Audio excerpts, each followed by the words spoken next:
The Shadow of Corvin. Victor Frankenstein, a young man from the ancient city of Geneva, found his heart beating not for the simple joys of childhood, but for the dark whispers hidden within forgotten books. While others played, he devoured tales of ancient alchemy, his mind alight with the mysteries of life and the cold embrace of death. By the flickering light of a single candle, he would whisper to himself, his voice barely a breath. If man can unlock the secrets of nature, he can become like a god. This thought, a seed planted in the fertile ground of ambition, soon blossomed into a consuming obsession. At the hallowed halls of university, Corvin retreated from the world, locking himself away in a hidden laboratory, a place where sunlight dared not tread. Days blurred into nights, and nights into weeks, as he embarked upon his unholy quest. From the cold earth of graveyards he stole bones. From the silent rooms of dissection he took organs. Each piece, a fragment of what once was, became a step closer to what he yearned to create.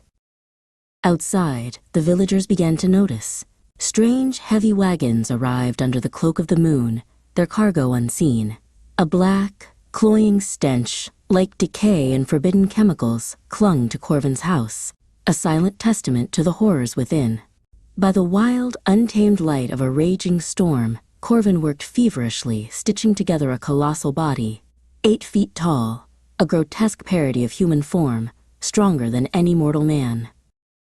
Then came the storm's furious crescendo. With an array of wires and coils, Corvin harnessed the raw, untamed power of lightning itself. A blinding final flash ripped through the laboratory, and the colossal body shuddered, a tremor of unnatural life. Slowly, agonizingly, the eyes opened. They were yellow, glowing with an eerie, malevolent light. They were alive.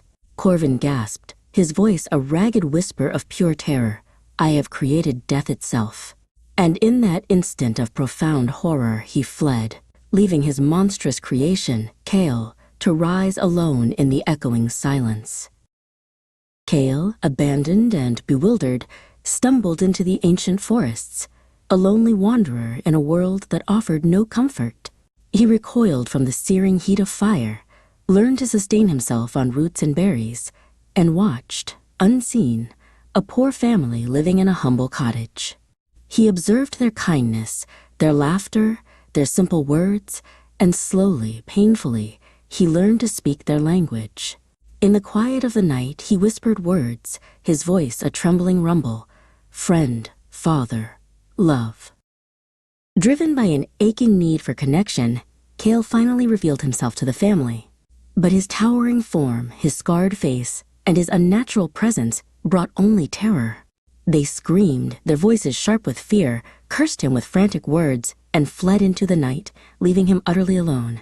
Rejection, a cruel blade, cut deep into Kale's nascent heart. The sorrow that followed was immense, a crushing weight that slowly, inevitably, curdled into a bitter, burning hatred. His heart heavy with vengeance, Kale wandered near Geneva, his creator's home. There, in the quiet woods, he encountered a young boy, Corvin's innocent brother, William.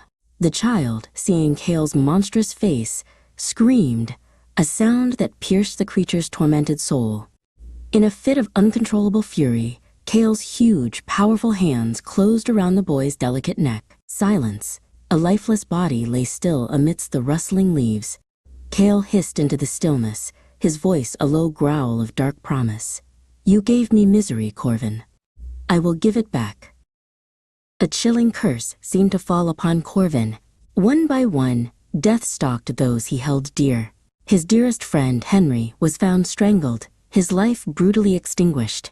Then, on his wedding night, his beloved bride, Elizabeth, was discovered in her chamber, murdered, her face pale against the pristine white of her bloodless gown.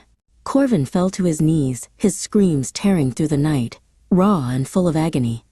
Monster! Devil! I will hunt you until one of us is destroyed. Kale fled north, a phantom figure leaving a trail of dread. On rocks and trees he carved chilling messages, a taunt to his creator. Follow me, Corvin. You cannot escape me. And Corvin, burning with a consuming fire of revenge, pursued. Through treacherous mountains, across raging rivers, and over endless fields of ice, he pressed on, his body weakening, his spirit fueled only by hatred. The Arctic winds howled, merciless and biting, turning his breath to frost. His body, ravaged by the relentless pursuit and the unforgiving cold, finally gave out. Aboard a passing ship, Corvin, broken and defeated, died, his last breath a whispered warning, "Beware, he still lives." That very night, the terrified sailors saw a towering shadow in the cabin. Cale stood over Corvin's corpse, his monstrous face twisted with a profound, agonizing grief. He wept, his voice a deep rumble like thunder muffled in sorrow. "I did not ask to be born. I wanted kindness, but found only hate. He was my father, my only tie to this world. Now he is gone, and I am cursed to walk alone." The sailors, trembling with fear, watched as Cale turned his massive form toward the icy night, his voice echoing with a final, mournful declaration. "I go now to end myself in fire. I shall vanish, and mankind will be free of me." With those chilling words, the monster disappeared into the swirling, frozen mist, a ghost swallowed by the Arctic expanse, never to be seen again. Epilogue: The Cry of the Frozen Wastes. Some still believe the creature, Cale, built a funeral pyre amidst the desolate ice and burned itself to ash, finally finding peace in oblivion. Others whisper that it still roams the vast, unforgiving Arctic ice, tireless, ageless, an eternal wanderer searching for a solace it can never truly find. When the wind howls across the frozen sea, carrying with it a mournful, echoing sound, sailors murmur, their voices hushed with dread. That is Frankenstein's monster, still calling for the father who abandoned him.